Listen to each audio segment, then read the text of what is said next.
NewsX World. Former U.S. President Joe Biden is diagnosed with high-grade prostate cancer that has spread to his bones.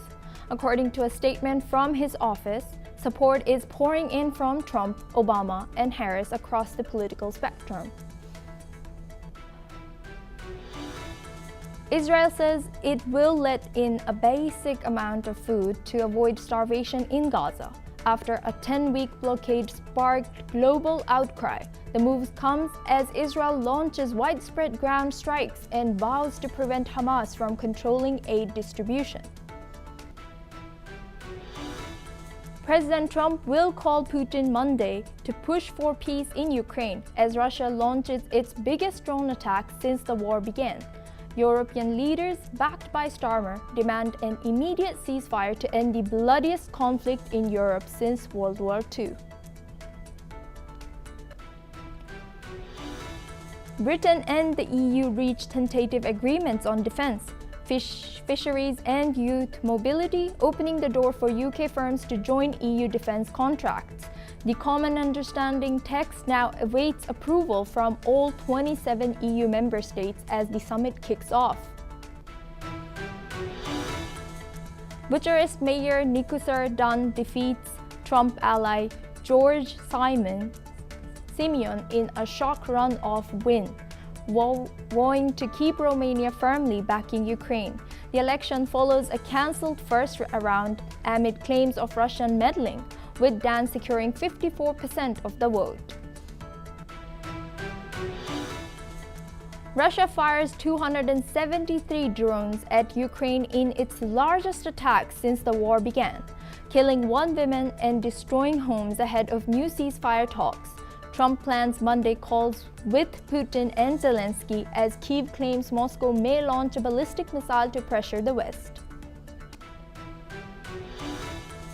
Iran's foreign minister says uranium enrichment will continue, with or without a deal, as talks over its nuclear program remain deadlocked. He adds Tehran is ready for serious talks if the US wants to guarantee Iran never develops nuclear weapons. Opposition leader Tundu Lissu appears in person for his treason hearing, facing a possible death penalty if convicted. "We will be fine, don't worry at all," he tells supporters in court, according to reports.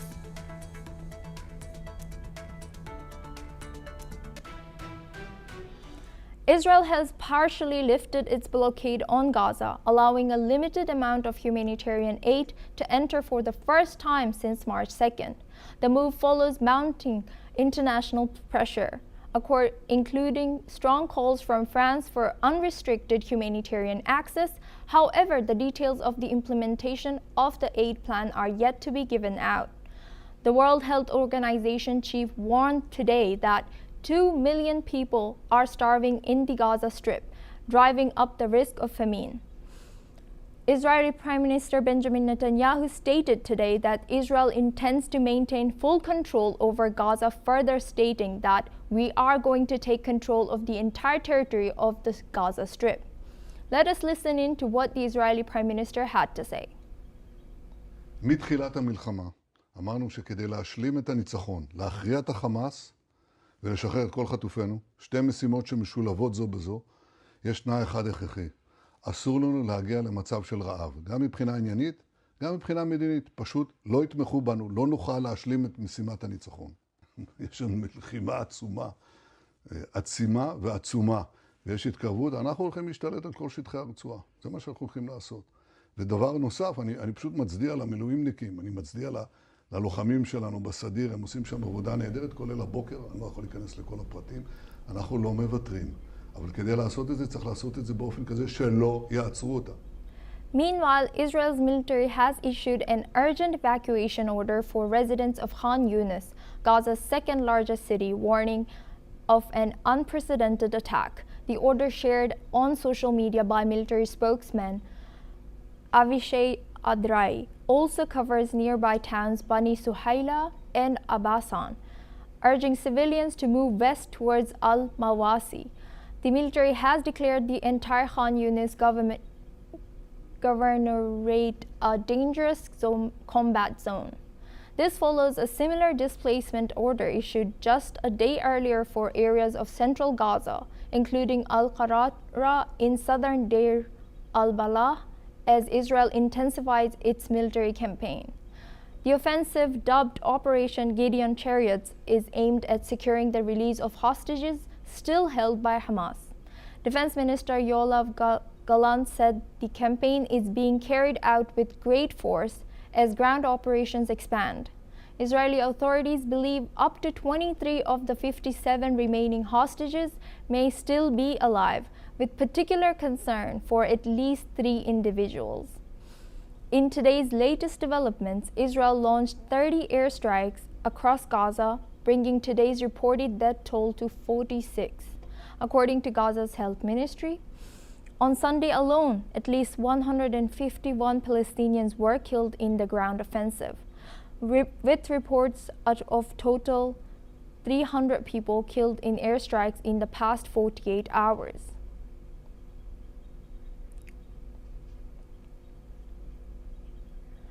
Anand Berstein-Reich, president of Israel Asia's Chamber of Commerce, joining us live from Tel Aviv. In the past 48 hours, reports say over 300 people have died in Gaza amid intensified Israeli airstrikes. What specific measures is the Israeli government taking to minimize civilian casualties? Israel always takes measures to minimize and almost no civilian casualties by letting the population in advance know that we are about to attack a certain point. The intention of Israel is to eliminate or badly hurt Hamas and other terror organizations in this area, especially in Khan Younis, which Israel was out of this region for the past almost 9 months. And they understand that several terror groups are operating in Khan Younis, including Hamas, including Nasser ad-Din groups, which operate there and send missiles to Israel and also hold hostages. So it was mandatory to take over this region again. And of course, Israel, as you rightly said, placed an urgent evacuation order. They send messages, WhatsApps, even leaflets to the population to leave the area, move to Rafiah or to the west of this area. People know that they have to evacuate. When you're talking about casualties, I believe that most of the casualties are terrorists that operate in this region. The numbers are always inflated when you have an official number by Palestinian or by Gaza, it's usually Hamas or the organizations there that say the numbers, but those are inflated numbers, of course, and most of them are terrorists that were killed in those attacks.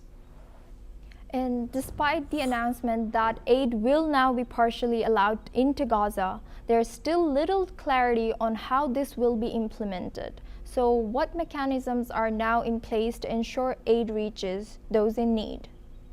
So actually from this Saturday onwards, a fund, American fund, which is named the Gaza Humanitarian Fund, is going to operate in Gaza. Those people are already now in Israel, getting training by Israel to enter Gaza and build stations, distribution stations along the strip. Those are ex-American military people that know how to work in combat zone. And we hope that they will replace the UN aid organizations that were not able to distribute the food, because actually Hamas took over the food whenever a humanitarian truck came into Gaza. Instead of this food and other supplies reaching the really needy, Hamas took over those trucks, sold it to business people in inflated prices, took the money and used the money to buy further ammunition. So It didn't make sense to send those trucks before there is a solution. And I truly hope that from Saturday onwards, there will be a solution with this GHF American fund that will enter Gaza. And I hope that it will serve the purpose of stopping the starvation of population in Gaza Strip. Right. We all hope so. And can you explain the objectives of Operation Gideon Chariots and how this military campaign differs from previous ground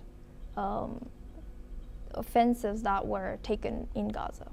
How very different it is, but definitely a ground operation, it's much more effective and much more precise than an aerial operation.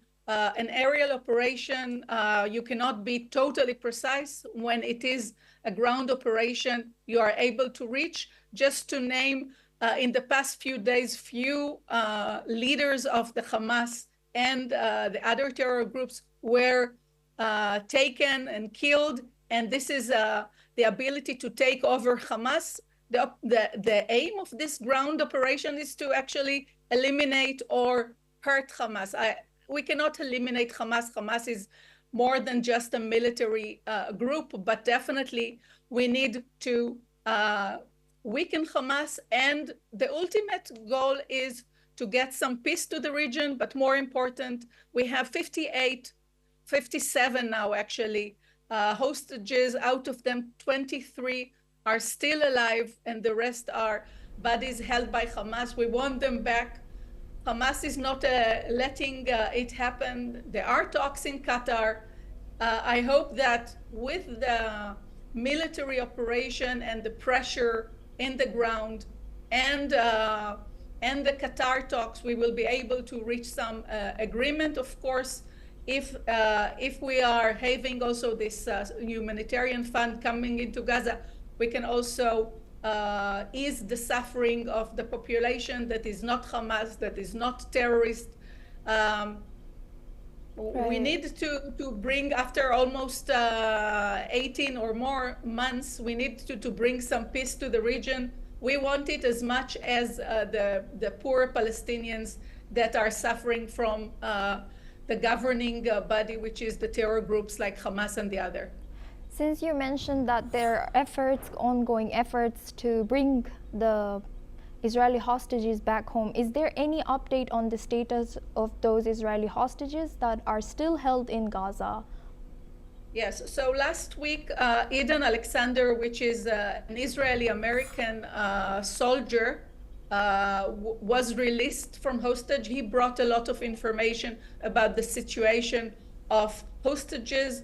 The recent hostages that came brought information. Hamas is releasing from time to time some videos of the hostages to create pressure on Israel to stop the war. So there is knowledge that between 21 and 23 are still alive, but time is of essence.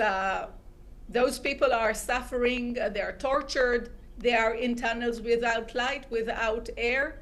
The way that the last hostages that came to Israel were skinny, in very bad medical situation. So we must release the hostages as soon as possible.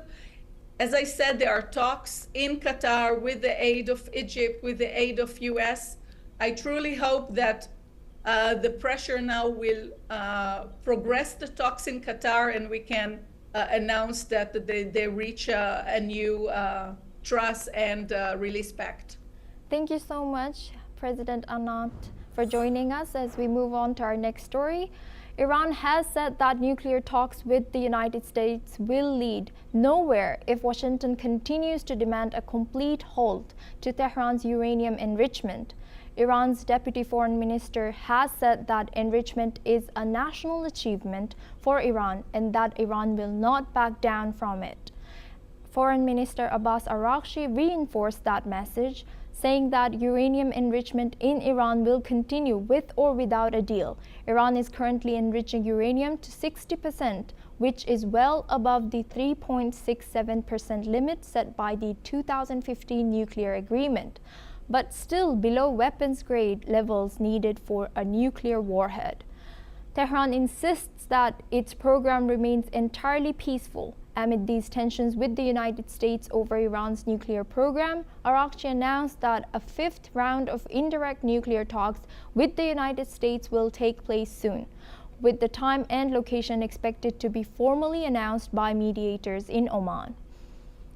In a related development, Iran has said that it is ready to rebuild mutual trust with European powers involved in the 2015 nuclear deal, including Britain, France, and Germany. The three countries are weighing whether to trigger the snapback mechanism that would reinstate United Nations sanctions over Iran's nuclear activities, an option that expires in October. Let's listen in to what Iran's foreign minister had to say at a diplomatic forum in Tehran with respect to rebuilding trust with European powers. در همین راستا ایران آمادگی دارد در صورت مشاهده اراده واقعی و رویکردی مستقل از سوی طرف‌های اروپایی فصل تازه‌ای در روابط خود با اروپا را نیز آغاز کند. Meanwhile, a sharp war of words has emerged between U.S. Special Envoy Steve Witkoff and Iranian Foreign Minister Araghchi ahead of the upcoming round of talks. Witkoff reiterated that any deal must include zero enrichment. Araghchi rejected that stance as unrealistic and accused Washington of sending confusing and contradictory messages. The upcoming round of nuclear negotiation will be the fifth highest level contact between the two sides. Let's listen in to what Steve Witkoff and the Iranian foreign minister had to say. And I've delivered it. But on the other hand, we have one very, very clear red line, and that is enrichment. We cannot allow even 1% of an enrichment capability. We've delivered a proposal to the Iranians that we think addresses some of this without disrespecting them. فکر می‌کنم ایشون از واقعیت‌های مذاکراتی کاملا بی‌روح هست و غنی‌سازی در ایران ادامه پیدا می‌کنه. اگر که علاقه‌مند هستن که اطمینان حاصل بشه که سلاح هسته‌ای تولید میشه، ما برای این کار کاملا آمادگی داریم. We have an international affairs expert joining us, Martin Saerait from Quito, Ecuador. Can you please take us back to what the key provisions of the 2015 Iran nuclear deal were? So the key provisions were to allow Iran to keep going with its project, but giving the special guarantees to the West, to the US, that they will never use it for bellic reasons or will not be a threat to the West. However, Iran, we cannot trust Iran, or the US government can never trust Iran, since they have been proving that their goal is to destroy Israel, to expand their proxies through the Middle East, to expand their capacities. So the US is right now very concerned because right now Iran has reached more than 60% of enrichment, and they have already said they don't care about whether they have a deal or not. They will keep going, and I think this is very irresponsible, and this can be very dangerous for the region. Right, and what led to the breakdown of the original deal back in 2018? So why did the United States under Trump withdrew from the JCPOA? So basically Trump thought this deal was absolutely not balanced for the US interests. This deal was giving Iran a lot of economical strength by blocking the sanctions that the US were giving, well, not all of them, some of them, and giving Iran the possibility of having a better economy and to keep going with its nuclear project. It is very dangerous for the region because, again, the US is not trusting this regime, and we cannot trust in the West because this regime can be very dangerous for every democratic country in the region. And basically Trump thought that it was very naive to help Iran to recover economically without having any guarantee. So that was the main reason. And why does Iran continue to pursue uranium enrichment even though abandoning it could lead to improved relations with the United States? Because this regime is not a democratic or even a sane regime. Like, as you said, any normal country in the world would give up on this project for a better economy for its citizens, for a better international relations with other countries and in the world. But this regime knows that they don't have the support, first of all, from its own people, and also the support from superpowers like the US. So this regime knows that they are dependent on this project. They are absolutely eager to have Israel destroyed. They have been saying this for a lot of years. They're not interested in any peace negotiation, in any treatment. They want Israel to be destroyed, and that's their deal. They love the war more than their own citizens. Right, and given Iran's stance, is there still a realistic path to a new nuclear deal? Of course, there is a possibility, but again, they will keep enriching it no matter what. So the US is concerned about this, and they want to make sure that if they reach a new treaty, this treaty will be enforced. This treaty will be giving all of the guarantees to the US and its interests. And this deal will absolutely give the exceptional guarantee and be 100% this won't be used for bellic use. However, again, under this regime, this is very unlikely, and this can be the beginning of something serious, because the US is already taking into account starting bombarding the Iranian facilities. So this is a very concerning situation. And how close is Iran to reaching weapons-grade enrichment levels at the moment? So we know, as far as official information has been given, they are already in their 60% of the enrichment. However, it can be that they're even more advanced. Like a lot of intelligence has been saying that they're really close to get their nuclear bomb, including Israeli intelligence. Even Benjamin Netanyahu told people in the UN that Iran is very close to have their bomb. So the proximity of a nuclear bomb, we don't have the exact number, but it's very, very close, and this is very concerning. Thank you, Mr. Martin Saerait, for joining us. And we move on to our next story. In a tragic incident in North Darfur, activists report that 14 civilians were killed and several others were injured in artillery shelling by the Rapid Support Forces at the Nevasha market in Abu Shu camp, located north of El Fashar. The attack targeted the market along with nearby homes and mosques against a backdrop of severe conditions in the camp, where shortages of food, medicine, and functioning health services have worsened the humanitarian crisis. The RSF's ongoing shelling is part of an effort to forcibly displace remaining residents, leaving many to seek shelter underground for safety. Civilians continue to suffer daily from indiscriminate attacks as water sources, medical facilities, and markets are destroyed. The RSF has also intensified its siege on El Fasher, further devastating the region's already limited supply of basic goods and displacing more residents. Now we have guests joining us, Mahmoud Muhammad Nuruddin, journalist live from Ghana.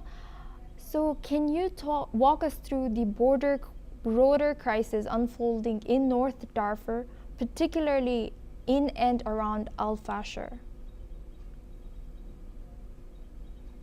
Well, Al Fasher was not under the control of the Rapid Support Forces until recent attack. So it wasn't under the control of the Rapid Support Forces, though it is near the Zamzam camp, which the forces seized in April. So it was a target, but it wasn't under the control of the RSF. So since as at April this year, over 150 people have lost their lives, and the crisis is becoming more difficult because foreign diplomatic efforts have failed, mediation attempts have also failed, and there are reports that foreign powers have taken sides, some fueling the conflict with weapons and political backings. And so it is becoming difficult in that part of the country, and thousands of people have left the countries, some have died, schools have closed down, hospitals are not working, and all that. And so it is becoming difficult to get a solution to this particular crisis in Darfur region. And is the Sudanese army or any other groups managing to deliver humanitarian aid, or are there obstacles in place?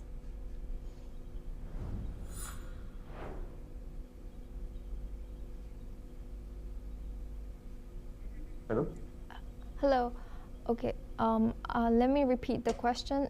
Is the Sudanese army or any other groups managing to deliver humanitarian aid, or are there obstacles in place? Yes, so there are other humanitarian support for the citizens of Sudan. But like I mentioned, some of them have left the country. And if you look at the figures that we are having here, over 14 million people in Sudan have been forced out of their homes, 11.5 million within Sudan, and at least 3.5 million have moved to neighboring countries like Egypt, Chad, South Sudan, among other countries. So it is becoming difficult even for some of the humanitarian support to get to the people, especially where these crises are, where these people are being killed. If you remember, in April this year, some medical doctors were killed. To the citizens were also killed. So it is becoming difficult for them to get to this point because they are aware that when they get there, they will be killed. And so this is one of the world's worst humanitarian crisis that UN has described. And so in order to get food to these people, especially those in camps, it means that they will need to be provided with protections, which even those people are targets now. And what are the latest developments on ceasefire negotiations? Like, has there been any movement towards a resolution? That is also a very difficult thing right now because, like I mentioned earlier, there is diplomatic efforts have failed. We know that Sudan historically has been a conflict area. Even before the country gained independence, it has always been a conflict area, and even after the independence, there was still conflict. And you remember after the removal of the long-time President Omar al-Bashir in 2019, people thought that the situation was going to be normalized, peace was going to return to Sudan. But unfortunately, since 2019 till now, there hasn't been peace in Sudan. Incidences, different kind of incidences occur in that country. And so once we have for a diplomatic efforts failing, and we have mediation attempts also failing, it becomes difficult to know when this crisis will come to an end. And so people are wondering what actually would bring an end to this crisis in Sudan. And according to you, what do you think, what kind of diplomatic pressure is being applied on Sudan's government to stop these attacks? So this is a conflict. This is an issue between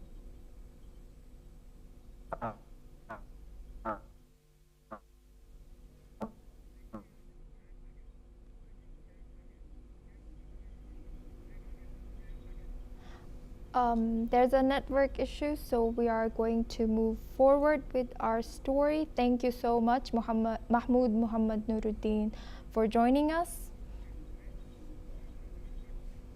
Well, that's all we have time for. We will continue to bring more news